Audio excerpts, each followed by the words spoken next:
नमस्ते दोस्तों, मैं हूं सम्राट चौधरी और आप देख रहे हैं मेरे चैनल इंडी वर्ल्ड एंटरटेनमेंट को। तो बांग्लादेशियों से ज्यादा एहसान फरामोश दुनिया में और कोई नहीं है। जो लोग इंडिया में अपना ट्रीटमेंट तो कराने जाते हैं, लेकिन अच्छा ट्रीटमेंट लेते हुए और जिस देश के डॉक्टर्स उनका लाइफ बचाते हैं, आप नॉर्मली जानते हैं कि पेशेंट उनको दुआएं देते हैं, उनके लिए प्रार्थना करते हैं कि उनकी उम्र लंबी हो, क्योंकि वो लोग ग्रेटफुल होते हैं। लेकिन बांग्लादेशियों एक ऐसा बेशर्म एहसान फरामोश जाति है या फिर कौम है जो कि जिस देश ने और जिस डॉक्टर्स ने उनका जान बचाया, जिस हॉस्पिटल में रह के उनका जान बचा, उन्हीं को गाली देते हैं, वो भी उसी हॉस्पिटल के बेड में लेटे हुए। तो आप सोच सकते हैं कि किस लेवल के जाहिल, एहसान फरामोश, बेशर्म टाइप के लोग हैं ये। और ये आपको मैं नहीं कह रहा हूं, ये बांग्लादेश के कुछ लोग, बांग्लादेश के मीडिया खुद कह रहा है। तो आज का वीडियो जो है उसी के बारे में है। तो चलिए वीडियो देखते हैं और आपको पता चलेगा। और काफी सारे कमेंट्स भी पढ़ेंगे। ऑडियंस ने भी इनको जम के रिप्लाई दिया है, जो कि हम वीडियो के एंड में कमेंट सेक्शन में देखेंगे। चलिए फिलहाल वीडियो शुरू करते हैं।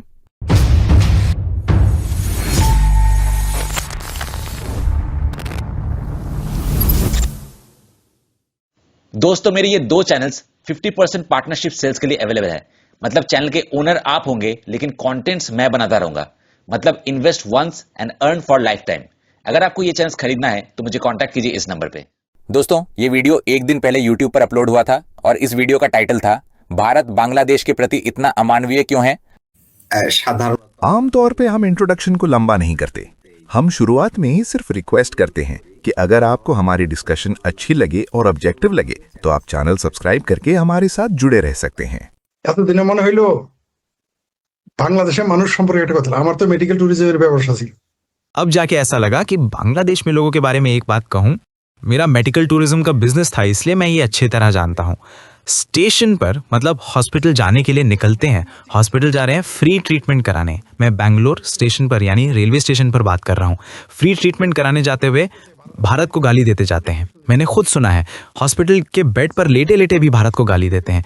अब आप कहेंगे कि पैसे देकर तो इलाज कराने गए हैं, है ना? तो जब लोग पैसे देकर इलाज कराने सिंगापुर जाते हैं तो कोई सिंगापुर को गाली नहीं देता। थाईलैंड जाकर इलाज कराते हैं तो थाईलैंड को भी गाली नहीं देते, लेकिन भारत को ही क्यों गाली देते हैं? मैंने ये अपनी आंखों से देखा है। আমি আই উইটনেস, আমার সামনে বলেছে। मैं आई विटनेस हूँ, मेरे सामने ही ये बातें कही गई हैं। सिर्फ पैसे देकर नहीं, बल्कि जो लोग फ्री ट्रीटमेंट कराने गए हैं उन्होंने तो और ज़्यादा भारत को गालियाँ दी हैं। अब याद आया कि भारत में हर साल कम से कम 20,000 लोग फ्री ट्रीटमेंट लेते हैं, लेकिन बांग्लादेश में क्या 200 लोग भी फ्री ट्रीटमेंट ले पाते हैं? क्या आपको कोई ऐसा हॉस्पिटल मिलेगा? धन्यवाद उस व्यक्ति को जिसने कमेंट किया। বাংলাদেশ আমাকে দেখান তো 200 ব্যক্তি বছরে। आप जरा मुझे बांग्लादेश में दिखाइए कि साल में 200 लोग किस हॉस्पिटल में फ्री ट्रीटमेंट पा रहे हैं। क्या आप उसका नाम जानते हैं? अगर जानते हैं तो बताइए। प्रिय दर्शकों, फ्री ट्रीटमेंट मतलब पूरी तरह फ्री ऑफ कॉस्ट। क्या बांग्लादेश में कोई ऐसा हॉस्पिटल है जहां आम लोग जा सकें? विदेशियों की तो बात ही दूर है। अगर आपको पता हो तो मुझे ज़रूर बताइए कि कहाँ फ्री ट्रीटमेंट मिल रहा है। नहीं है, सरकारी हॉस्पिटल में भी 10 तरह की दिक्कतें होती हैं, लेकिन भारत में कम से कम 20,000 लोग, मैं जिम्मेदारी के साथ कह रहा हूँ, हर साल फ्री ट्रीटमेंट पाते हैं। पिछले 30 साल में अगर हर साल 20,000 लोग हुए तो कुल कितने लोग हो गए? क्या आपने कभी 20 लोगों को भी भारत के पक्ष में पोस्ट करते हुए देखा है? बताइए। ওই লোকগুলো মাগনা মাগনা মাগনা फ्री ऑफ कॉस्ट। वही लोग जो फ्री पूरी तरह फ्री ऑफ कॉस्ट इलाज कराते हैं, वही आकर भारत की सबसे ज्यादा बदनामी करते हैं। ये वही कुछ बांग्लादेशी लोग हैं जो भारत जाकर बीफ खकाते हैं, खाते हैं और अपने परिवार को दिखाते हैं कि देखो हम बीफ के साथ चावल खा रहे हैं, खिचड़ी खा रहे हैं, और फिर बांग्लादेश वापस जाकर फेसबुक पर पोस्ट करते हैं कि भारत में बीफ खाने पर मार पड़ती है। फिर अचानक उनके लिए ह्यूमैनिटेरियन इशू बन जाता है। ये तो होना ही था।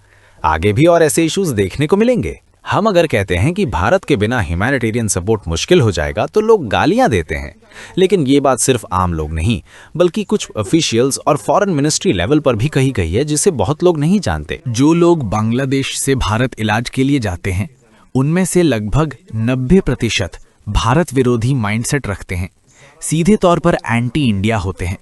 इनमें कुछ अवामी लीग के लोग भी शामिल हैं। मैं खुद उन्हें जानता हूं। जरूरत पड़ने पर भारत इलाज कराने जाते हैं और वापस आकर भारत को गाली देते हैं। और बीएनपी की तो बात ही अलग है। मैं कम से कम 10-12 नेताओं को जानता हूं जो भारत में इलाज करा के आए, लेकिन कहते हैं कि भारत में हिंदू स्मेल आती है। ज़रा सोचिए, अमेरिका जाते हैं तो क्रिश्चियन स्मेल नहीं कहते, ऑस्ट्रेलिया जाते हैं तो नहीं कहते, सऊदी अरब जाते हैं तो मुस्लिम स्मेल नहीं कहते, म्यांमार, जापान, जर्मनी कहीं भी ऐसा नहीं कहते, लेकिन भारत जाते ही हिंदू हिंदू स्मेल कहने लगते हैं। आप समझ सकते हैं कि यह माइंडसेट कितना खतरनाक और चिंताजनक है। সেটা আপনি বুঝতে পেরেছেন কি ভয়াবহ। তো তাদের জন্য মানব तो फिर उनके लिए ह्यूमैनिटेरियन कंसर्न क्यों?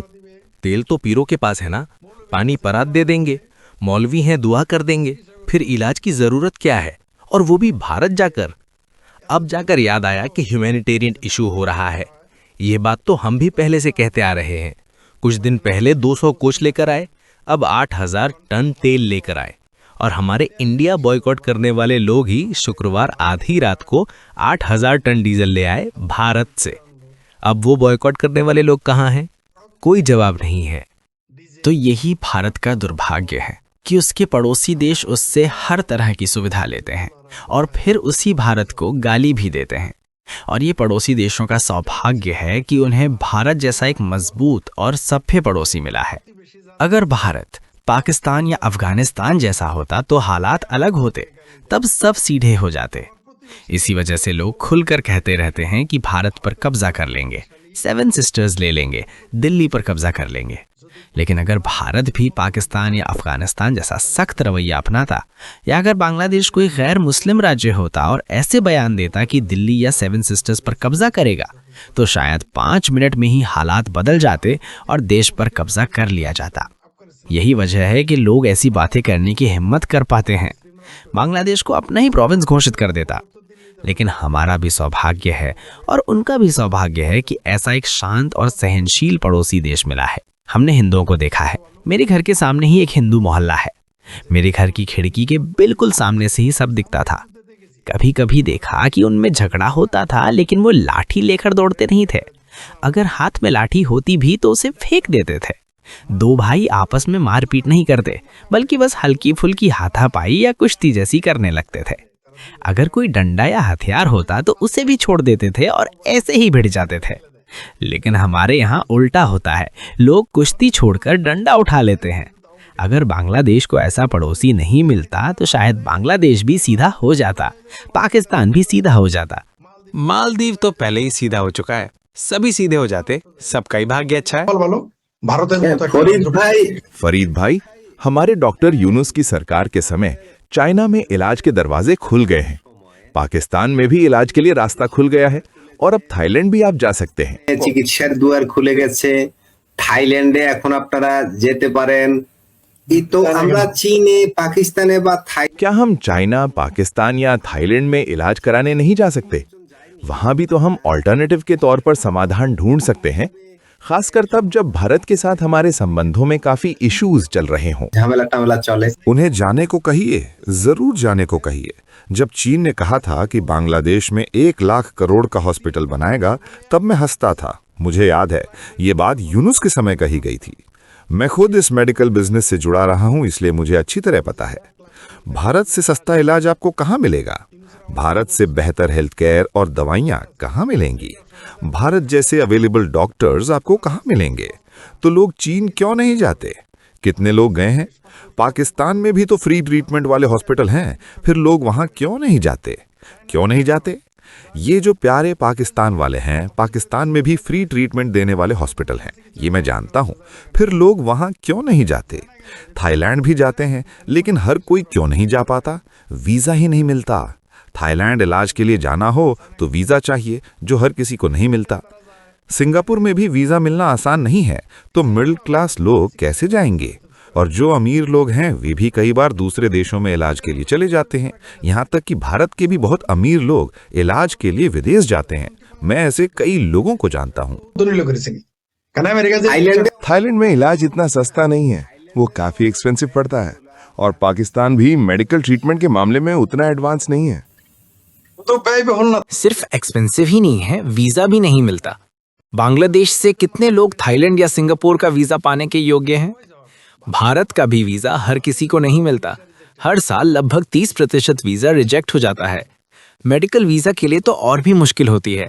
लोगों के पास प्रॉपर बैंक स्टेटमेंट तक नहीं होता। जिनके पास है उनकी बात अलग है, लेकिन उनकी संख्या कितनी है? बांग्लादेश से हर साल लगभग 1 लाख करोड़ रुपए इलाज के लिए भारत चले जाते हैं। मैंने कई नेताओं से कहा, चाहे अवामी लीग हो या बीएनपी, कि आप लोग एक इंटरनेशनल स्टैंडर्ड का हॉस्पिटल बांग्लादेश में बनाइए। अगर 10,000 करोड़ रुपए खर्च करके हॉस्पिटल बनाया जाए तो कम से कम 50,000 करोड़ रुपए देश में ही बच सकते हैं। मतलब अगर प्राइवेट सेक्टर में 20,000 करोड़ रुपए इन्वेस्ट किया जाए तो 1 लाख करोड़ रुपए तक बचाया जा सकता है। लेकिन ये बात समझी नहीं जाती क्योंकि अमीर लोग सोचते हैं कि वही सब कुछ जानते हैं। उनके पास पैसा है, इसलिए उनका फोकस ज्यादातर बिजनेस पर होता है, इलाज पर नहीं। अगर बांग्लादेश में ही बेहतर हेल्थ केयर सिस्टम बन जाए तो इतने पैसे बाहर जाने की जरूरत ही नहीं पड़ेगी। और अगर भारत मेडिकल वीजा देना बंद कर दे तो फिर क्या होगा? जब लोग कहते हैं कि 7 सिस्टर्स ले लेंगे, दिल्ली जीत लेंगे, तो फिर इलाज के लिए भारत जाने की जरूरत ही क्या है? कुछ लोग कहते हैं कि भारत में लोग बाहर गंदगी करते हैं, तो फिर वहां इलाज के लिए जाने की जरूरत क्या है? ये बात मुझे समझ नहीं आती। खैर, मैं जो कह रहा था, लोग थाईलैंड या चाइना की बात तो करते हैं, लेकिन वो सिर्फ बातें ही रहती हैं। अगर इतना ही भरोसा है तो चाइना से कहिए कि बांग्लादेश में हॉस्पिटल बनाए, क्यों नहीं बनाता? लेकिन हकीकत ये है कि अगर चाइना को भारत में हॉस्पिटल बनाने का प्रस्ताव मिले तो वो तुरंत तैयार हो जाएगा और बड़ी इन्वेस्टमेंट भी करेगा। लेकिन बांग्लादेश के पेशेंट्स के लिए उतने बड़े लेवल पर हॉस्पिटल बनाने की बात पर कोई आगे नहीं आता। भाई, बांग्लादेश में अच्छे लेवल के हॉस्पिटल तो हैं, लेकिन उनका खर्चा इतना ज्यादा है कि वो थाईलैंड और सिंगापुर से भी आगे निकल जाता है। मैं आपसे पोलाइटली डिसएग्री करता हूँ। बांग्लादेश में ना तो अच्छे हॉस्पिटल्स हैं और खर्च भी बहुत ज्यादा है। यहाँ पैथोलॉजी रिपोर्ट्स तक कई बार गलत या फेक होती हैं। डॉक्टर्स कमीशन बेसिस पर काम करते हैं, सब नहीं, लेकिन ज्यादातर कमर्शियल सोच रखते हैं। आप ही बताइए, बांग्लादेश में कौन सा हॉस्पिटल है जिस पर लोग पूरी तरह ट्रस्ट करते हैं? एक एग्जाम्पल दीजिए। और देखिए, सुहेल राणा, फिल्म एक्टर, मुक्ति योद्धा जैसे मशहूर व्यक्ति को कौन नहीं जानता। उनकी आंख का ऑपरेशन बांग्लादेश में गलत हुआ था, ये बात सबको याद है। वो केस करना चाहते थे और बाद में हुसैन मोहम्मद इरशाद के समय उनका इलाज बांग्लादेश में हुआ। लेकिन जब वो सिंगापुर गए तो वहां कहा गया कि उन्हें कैंसर ही नहीं था। अब आप खुद सोचिए, ऐसी घटनाओं के बाद कैसे कहा जा सकता है कि बांग्लादेश की हेल्थ केयर सिस्टम अच्छी है? ये सब चाहने से भी आसान नहीं है, क्योंकि यहाँ सिंडिकेट काम करता है। जैसे ह्यूमन ट्रैफिकिंग या लेबर मार्केट में सिंडिकेट होता है, वैसे ही हॉस्पिटल सिस्टम में भी सिंडिकेट है। आपने देखा नहीं, अगर आप सच में सही इलाज देने लगे, एक अच्छा हॉस्पिटल खोलें, तो बाकी हॉस्पिटल वाले मिलकर आपको बंद करवा देंगे। बांग्लादेश में 1-2 ऐसे हॉस्पिटल हैं जो कम पैसों में सही इलाज देते हैं, लेकिन वहाँ पेशेंट्स कम जाते हैं। क्यों? क्योंकि उनके पास ना तो स्ट्रॉन्ग मार्केटिंग है, ना ही ब्रोकर सिस्टम है जो पेशेंट्स लाता है। ब्रोकर नहीं। अगर बांग्लादेश की हेल्थ केयर सिस्टम सच में अच्छी होती तो हर साल इतना पैसा विदेश कैसे जाता? सिर्फ एक देश भारत में ही लगभग 1 लाख करोड़ रुपए हर साल चले जाते हैं। आप ही बताइए, बांग्लादेश में कौन सा पैथोलॉजी लैब है जिस पर आप पूरी तरह ट्रस्ट कर सकते हैं? सच ये है कि एक ही ब्लड सैंपल अलग अलग जगह देने पर 2-3 अलग रिपोर्ट्स मिलती हैं। मुझे पता है ये बात सुनकर कई डॉक्टर्स नाराज होंगे, लेकिन हकीकत ये है कि यहाँ कमीशन सिस्टम चलता है। मैं ये नहीं कह रहा कि डॉक्टर्स बुरे हैं, लेकिन सिस्टम ऐसा बना दिया गया है कि उन्हें कमीशन पर डिपेंड करना पड़ता है। अगर डॉक्टर्स को प्रॉपर स्मार्ट सैलरी दी जाए, पैथोलॉजी सिस्टम को ट्रांसपेरेंट और एक्यूरेट बनाया जाए और उसमें बिजनेस टाइप मैल प्रैक्टिस बंद हो, तो देखिए सिस्टम खुद सुधर जाएगा। डॉक्टर्स वही हैं, नॉलेज वही है, लेकिन एनवायरनमेंट और सिस्टम खराब है। अभी हालत यह है कि कई जगह पेशेंट्स को ही बलि का बकरा बना दिया जाता है। सिस्टम की कमियों का बोझ आखिरकार मरीज को ही उठाना पड़ता है। मुझे खुद कहा गया था, मेरी आंख में जो दाग दिख रहा है, बांग्लादेश में डॉक्टरों ने कहा कि इसको ऑपरेशन करना पड़ेगा, लेकिन ये गलत निकला। मैंने भारत समेत दूसरे देशों में दिखाया, उन्होंने साफ कहा ना तो ऑपरेशन की ज़रूरत है और ना ही इसे करना चाहिए। लेकिन बांग्लादेश में मुझे ऑपरेशन करने के लिए कहा जा रहा था। बांग्लादेश में ऑपरेशन करते बोलছিল।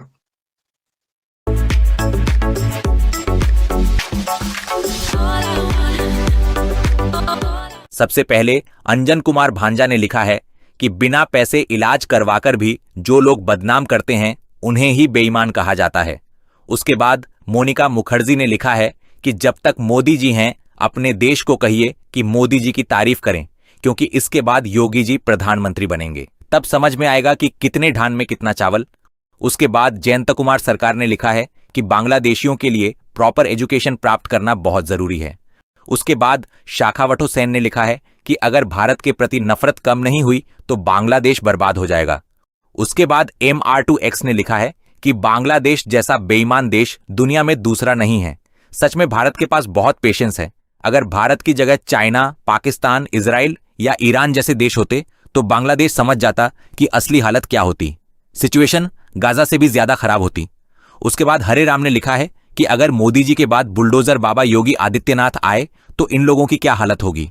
उसके बाद सोवा ने लिखा है कि मैंने आपकी डिस्कशन सुनी, एक बांग्लादेशी के रूप में भारत को सलाम करता हूं। उसके बाद शुभ्रा बागची ने लिखा है कि कमेंट बॉक्स में एक भी बांग्लादेशी ने कमेंट नहीं किया और करेगा भी नहीं, क्योंकि सच्चाई का सामना करने के लिए हिम्मत चाहिए। उनके पास कहने के लिए कुछ नहीं है, इसीलिए सब चुप हैं। उसके बाद गोपाल कर्मकार ने लिखा है कि फरीद भाई, सिर्फ अच्छा हॉस्पिटल होने से काम नहीं चलेगा, अच्छी मानसिकता भी जरूरी है। उसके बाद अलोका एंडोव ने लिखा है कि अगर इंसान हो तो ह्यूमैनिटी दिखाई जा सकती है और उसका एक महत्व होता है, लेकिन बेईमान लोगों के लिए कुछ करना बेकार है। उसके बाद दुलाल चंद्र मिस्त्री ने लिखा है कि मेरी किस्मत अच्छी थी कि मेरे पूर्वज 1964 में ही बांग्लादेश छोड़कर इंडिया आ गए। I love India. उसके बाद तपस कुमार गोस्वामी ने लिखा है कि आप सही कह रहे हैं फरीद भाई, ये लोग मीर जाफर के वंशज हैं। भारत को फ्री ट्रीटमेंट बंद कर देना चाहिए और पेड ट्रीटमेंट करना चाहिए। उसके बाद सौमित्र रॉय ने लिखा है कि अगर बांग्लादेश में इंसानियत होती तो भारत भी उनके प्रति मानवता दिखाता। पहले भारतीय बांग्लादेशियों से नफरत नहीं करते थे, लेकिन यूनुस के बाद से नफरत बढ़ गई है, जिसका असर भविष्य में दिखेगा। उसके बाद मंतू तरफदार ने लिखा है कि एब्सोल्युटली करेक्ट। मैं कोलकाता से हैदराबाद ट्रीटमेंट के लिए गया था और देखा कि लगभग 60% पेशेंट्स वेस्ट बंगाल और बांग्लादेश से थे, क्योंकि कॉस्ट इफेक्टिव और सुपीरियर ट्रीटमेंट मिलता है। डिस्कशन में बांग्लादेशी लोग इंडिया से सेटिस्फाइड थे, लेकिन पॉलिटिकली इंडियन गवर्नमेंट के खिलाफ थे। उसके बाद स्निग्धा चौधरी ने लिखा है कि धन्यवाद भाई, आप जैसे शिक्षित लोग हैं। बांग्लादेश के कुछ लोग इंडिया को दुश्मन मानते हैं, यह उनकी बदकिस्मती और मूर्खता है। इंडिया पड़ोसियों से युद्ध नहीं करता क्योंकि इससे इकोनॉमिक ग्रोथ रुकती है। इंडिया सबका भला चाहता है। उसके बाद एनेंक ने लिखा है कि भारत की पॉलिसी ऐसी होनी चाहिए कि किसी भी बांग्लादेशी को ट्रीटमेंट के लिए वीजा ना दिया जाए। उसके बाद स्वप्न कुमार बोस ने लिखा है कि असल में पाकिस्तान के प्रति प्रेम ही इंडिया के प्रति दुश्मनी की वजह है। उसके बाद रण अरुण कुमार ने लिखा है कि इंडिया जैसा मानवतावादी देश दुनिया में नहीं है, लेकिन मानवता सिर्फ अच्छे लोगों के लिए है, बुरे लोगों के लिए मानवता दिखाना मूर्खता है। जैसा करोगे वैसा भरोगे। उसके बाद रोजी ने लिखा है कि हम एक स्वतंत्र देश हैं। अगर हम 24 घंटे यही सोचते रहें कि कौन क्या कर रहा है तो यह साबित करता है कि हम अभी भी मैच्योर नहीं हुए हैं। उसके बाद शतद्रु रॉय ने लिखा है कि बांग्लादेश मतलब अवामी लीग और अवामी लीग मतलब बांग्लादेश। उसके बाद अमलज्योति दास गुप्ता ने लिखा है कि हम भारतीय समझ नहीं पाते कि बांग्लादेश के लोगों का दिल कैसे जीता जाए। उसके बाद असित सिन्हा रॉय ने लिखा है कि ह्यूमैनिटी अच्छे इंसानों के लिए होती है, बांग्लादेशी के लिए नहीं। उसके बाद उज्ज्वल नारायण चटर्जी ने लिखा है कि बांग्लादेश के प्रति इंडिया के अमानवीय व्यवहार के कई कारण हैं। उसके बाद लक्ष्मी ने लिखा है कि अगर बंगाली मुसलमान बेईमान और विश्वासघाती नहीं होते तो सिराज उद दौला का पतन नहीं होता। उसके बाद कमल पाल ने लिखा है कि बांग्लादेश की जनता और सरकार पिछले 2 साल से झूठ के आधार पर चल रही है। उसके बाद शुभंकर चक्रवर्ती ने लिखा है कि फरीद भाई, बांग्लादेशियों को इंडिया से इतनी नफरत क्यों है। उसके बाद प्रबीर कुमार भट्टाचार्य जी ने लिखा है कि बांग्लादेश ने इंडिया से सिर्फ लिया है, बदले में क्या दिया? सिर्फ बेईमानी। उस देश का पूरी तरह बॉयकॉट होना चाहिए।